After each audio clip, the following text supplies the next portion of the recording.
What's up, guys? One Koala Man here, bringing you episode number 6 of our Attack on Titan reviews.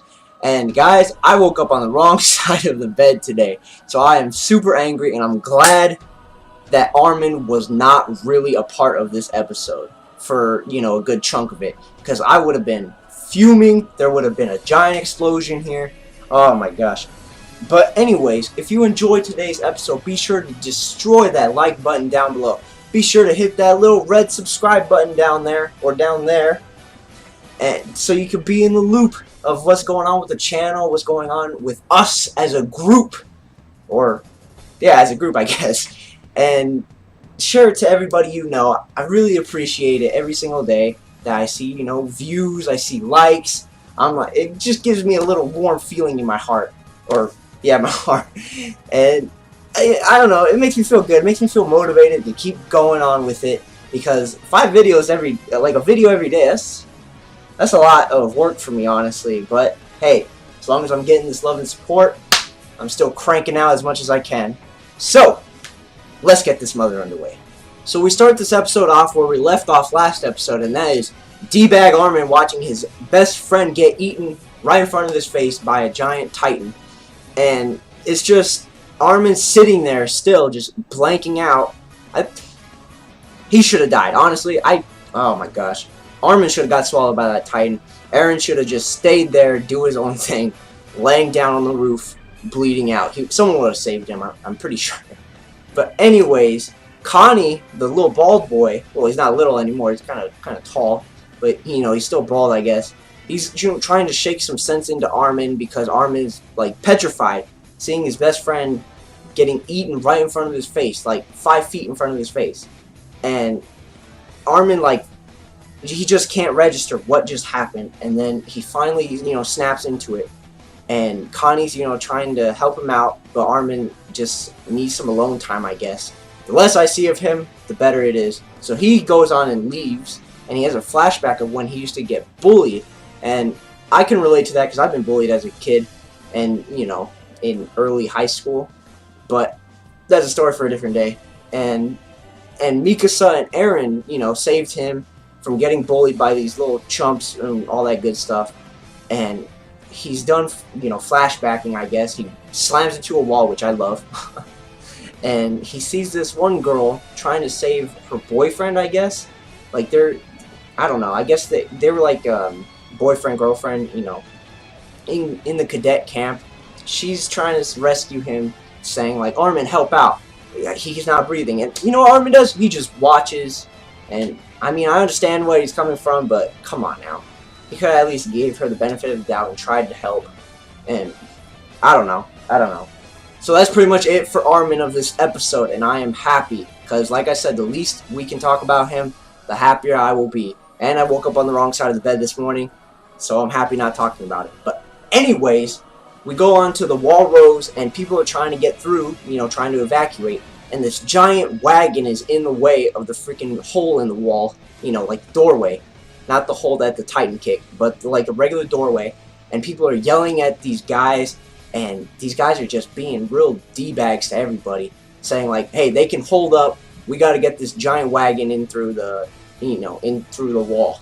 And Mikasa comes by, and she has a run-in with, the people, and there happens to be a running Titan, and that thing bolts at the villagers, and Mikasa, of course, makes quick work, saves everybody, and then she goes up to the I don't know, the owner of the wagon, and she threatens him, and he's like, okay, fine, we'll move the wagon out of the way, and we'll let everybody go through. I guess the wagon can wait. But at first he was super, intent on getting that wagon through.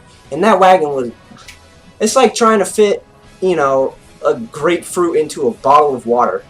The thing was not going through anytime soon. So they got the wagon out, everybody started going through the doorway, and bada bing, bada boom, everybody's gone. Well, gone in a good way, everybody's evacuated. So Mikasa is flying around, doing her thing in the city, and we get a backstory of how Mikasa, came to be, and not from her parents and all that. But we go back into a time, it was real peaceful, and you know, her and her mom were like doing embroidering. I don't know if that's how to say it. That's one of those words that I'm not good at saying, but I'm sure that's it. I'm sure that's it. Embroiderment. But anyways, they're sewing things inside of you know, other things, and they were having a good moment. Her and her mom and her dad were, you know, having a happy moment, and her dad was saying that Dr. Yeager is going to come and visit along with his son Aaron Yeager, who is, you know, of course, little Aaron, and she's like, oh, okay, whatever. And this is the first time they actually meet, but they don't meet quite yet. So they're talking, and then they hear knocking on the door, and I'm like, okay, so that must be them. And the dad's like, oh, finally, I've been, you know, we were just talking about him. So he goes up to the door, and then we get kicked into like kind of like a interesting moment. Like, we get kicked into a moment where Aaron's dad is actually knocking, and it's like raining outside, and he says, what is taking them so long? Are they even here? And so he opens the door, and he sees their Mikasa's parents dead on the floor, and he's like, what the heck just happened? And then I'm like, oh my gosh. So Mikasa's parents got killed, and then we go back from that moment where Aaron and Dr. Yeager actually came to the original knocking at the door, and the dad, you know, opens the door, and one of these guys just stabs the dad. The dad falls, and then the wife or the mom gets like a pair of scissors and starts charging, and she starts fighting. I'm like, oh my gosh. So like this one guy uses an axe and like chops like right here on her, and she's gonna die. And like the guys grab Mikasa, and I guess they're like into like the child prostitution ring or something like that. I don't know what that ring of crime is actually called, but they're part of that, like the prostitution business.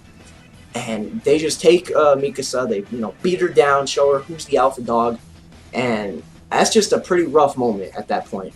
So then we get pushed back a little bit later in that flashback, and Aaron is stopping by at the goons, you know, hideout, and they're like at a, like in the middle of the mountainous area, and he acts like he's just, you know, some naive kid.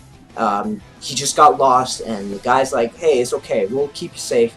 And then Aaron actually has a knife behind his back, behind his own back, and he just stabs the guy that answers the door. And then the other goon, he comes in, and then Aaron like grabs a broom which has like a knife on it, and he stabs that guy. And I'm like, oh my gosh, Aaron's freaking nuts, man. He was killing things before he even, oh my gosh. But anyways, Aaron's killing him, and then he, you know, he saves Mikasa with the knife. He cuts off Mikasa's like the bindings that were holding Mikasa's hands together, and she's like, what did you do about the third one? He's like, third one? And then this other goon comes out from the doorway, you know, starts wrecking on him, and Aaron's saying like, Mikasa, you have to live or you have to die. You have to make this decision.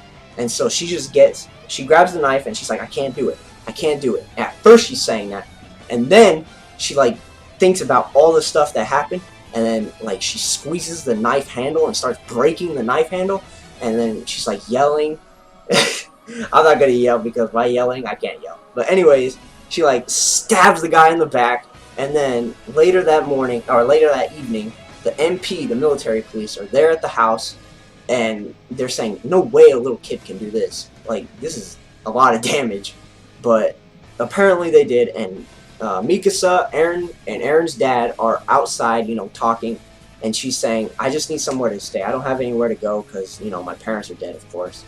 And Dr. Yeager is saying, well, hey, Mikasa, why don't you start living with us? I mean, we'll always be open to you. And Aaron's like, yeah, well, come on, Mikasa, let's just go home. And she's like, oh, okay. And he gave her this scarf, and I don't know if that's like what's that called? You know, like man,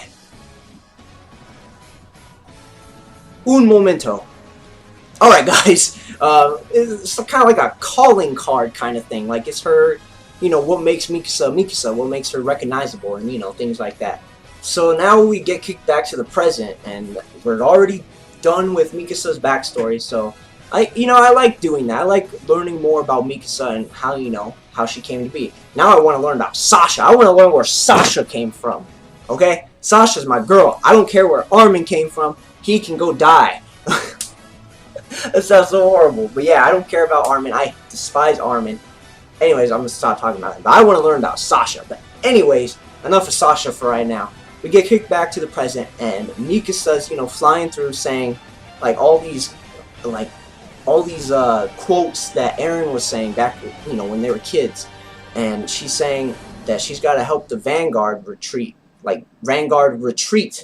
And if I'm not mistaken, that's the section of the scouts, or not scouts, the section of the platoon, I guess, that Eren was a part of. And so she's gonna find out what happened to Eren, and she's gonna find out it's all Armin's fault.